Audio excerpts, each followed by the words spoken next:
Hey everyone, welcome back to my channel. My name is Zara and today I'm going to be doing a review of A Moveable Feast by Ernest Hemingway. This book is absolutely beautiful. I had no expectation going into this book. It's 126 pages. I needed a palate cleanser between some heavy fantasy that I was reading.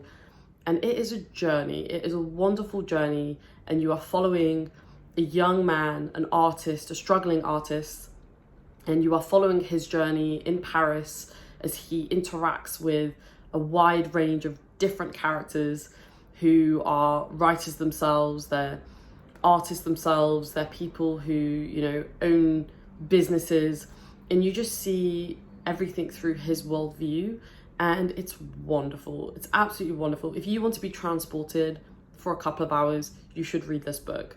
I just want to say, this is not a literary analysis by any means. My reviews are really just about my enjoyment of the book and the things that I really picked up on and the things that I really enjoyed.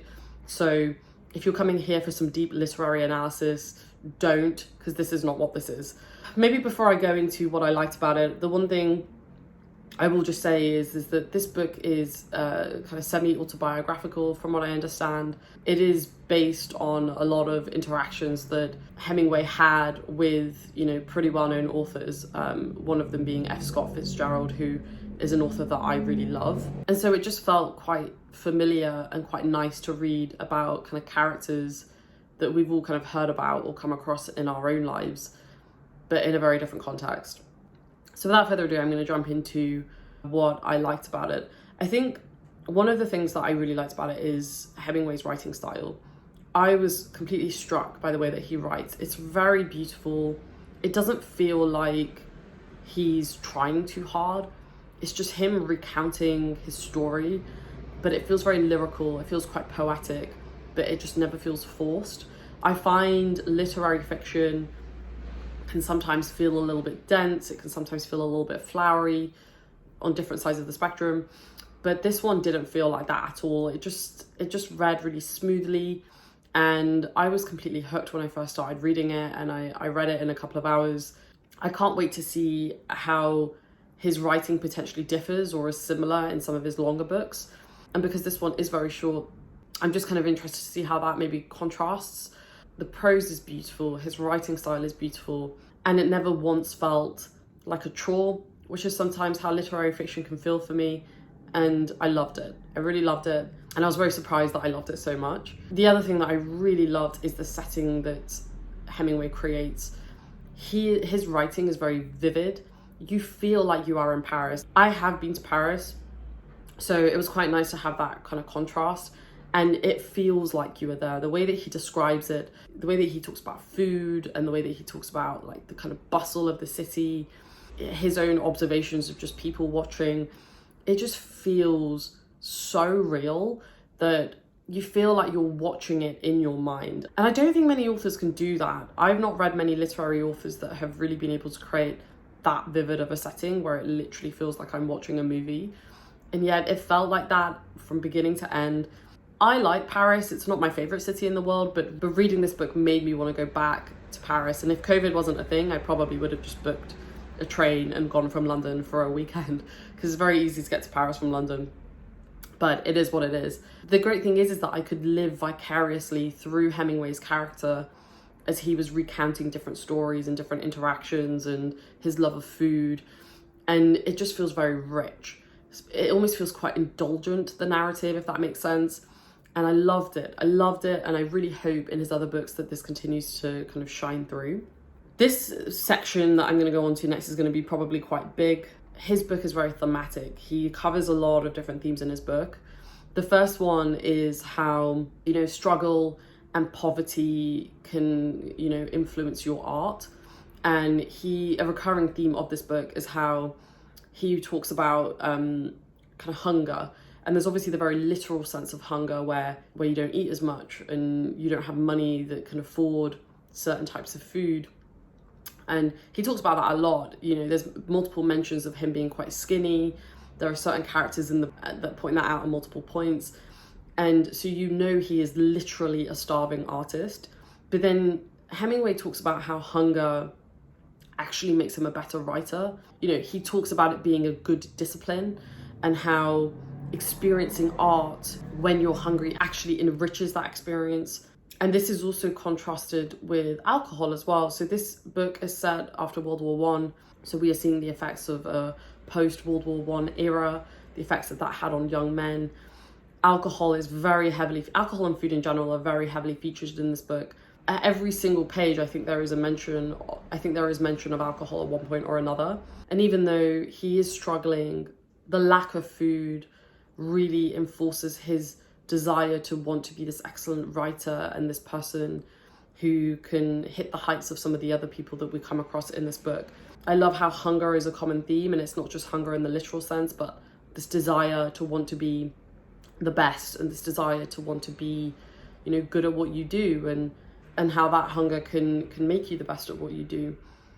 The other thing kind of coupled with this is how, alcohol is very, very heavily featured in this book. There is that undertone of sadness, of, what happened in World War One, the loss, the death.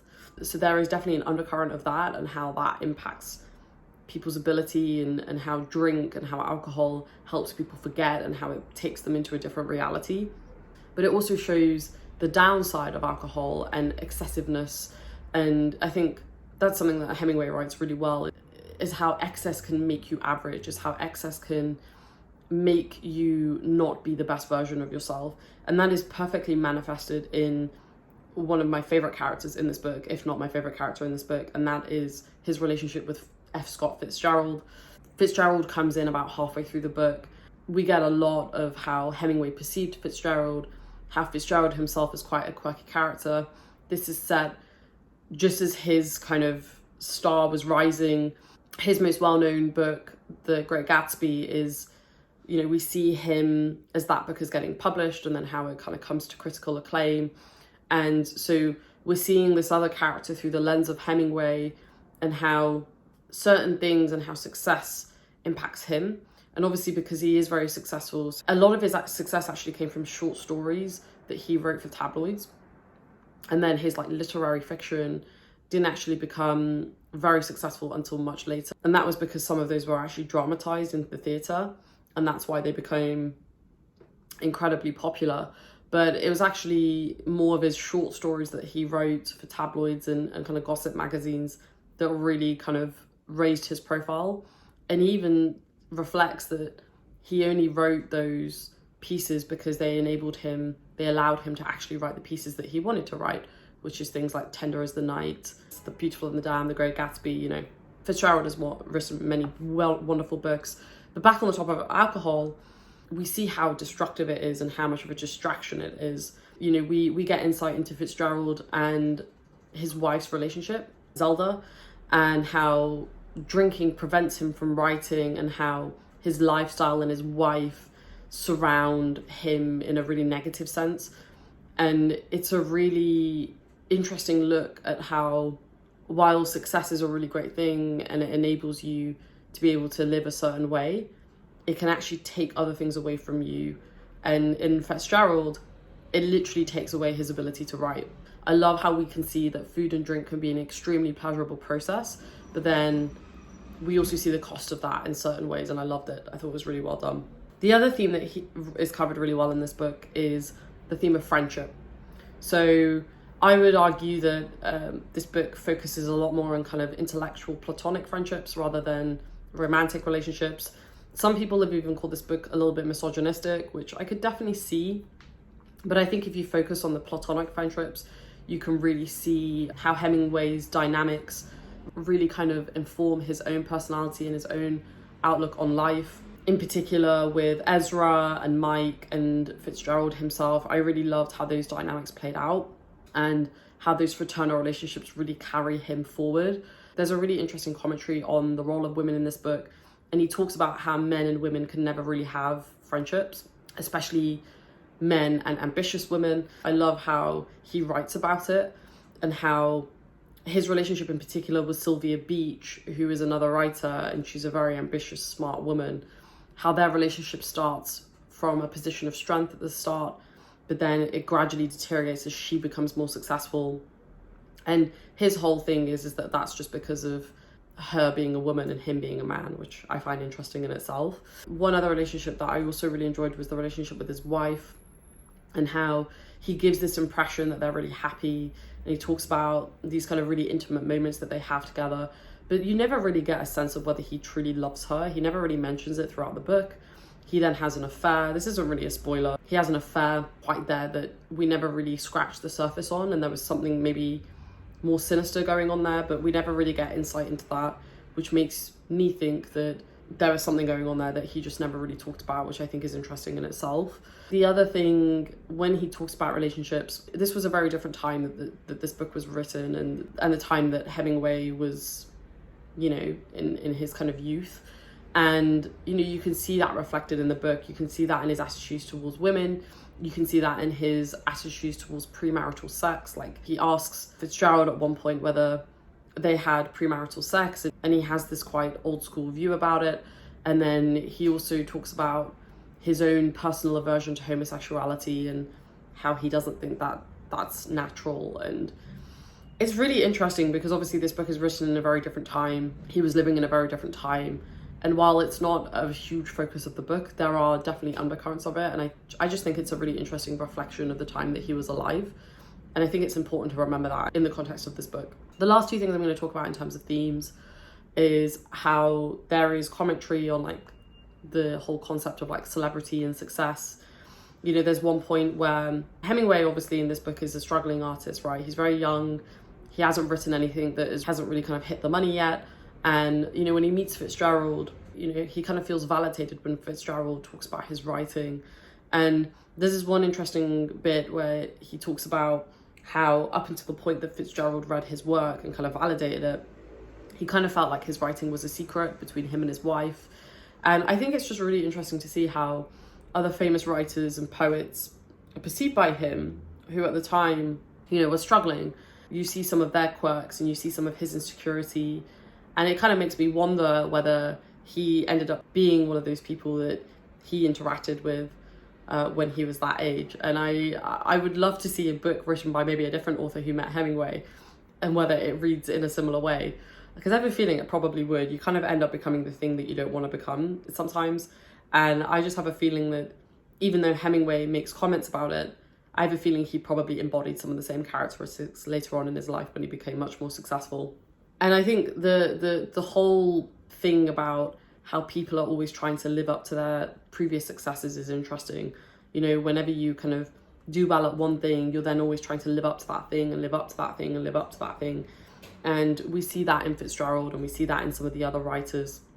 And I thought it was really beautifully done. I think Hemingway in general is quite a subtle writer, so it never really like slaps you in the face.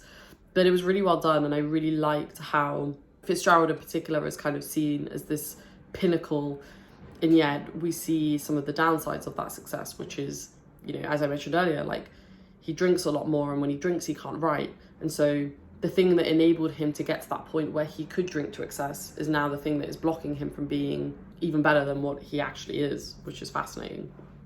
Last thing I'm going to mention is there's just this whole, one of the big themes in this book is about kind of happiness and sadness and doing the things that you love. A lot of his happiness is really dependent on his wife, Hadley. He misses her when he goes to Lyon with Fitzgerald. A lot of the times he talks about how they are children together and how they're kind of in their own little world. They have their own secrets. And you feel like you really buy into their relationship. But then when you find out he has an affair, you're kind of wondering, well, how much of that was actually happiness, or how much of that was actually just him creating this narrative of being this really beautiful thing when it actually wasn't. There is an innocence to his happiness with Hadley, whereas when he meets Pauline, the woman that he has an affair with, the happiness becomes tinged, it becomes soured because he's doing something that's immoral, he's doing something that's wrong. And it makes it really sad because it's like, well, why did you do it? Why did you have the affair then? If you were really happy and if you were doing things that made you a better person. And then there's this other thing that he says in the book where he talks about when he writes something, when he finishes writing something, he feels both sad and happy because there's this kind of, he never really mentions why, but I'm assuming it's because there's this, you know, kind of rush of emotion when you finish something. I don't know about you guys, but when I finish something that I've been working on so hard and so long for, that it is kind of bittersweet, because you feel like, yes, I've done it, I've finished it, and now we're going to see what happens as a result of it. But then there is that bitter feeling of, oh, well, what next? What do I do next? And I feel like, especially when you have success, well, how can I live up to that?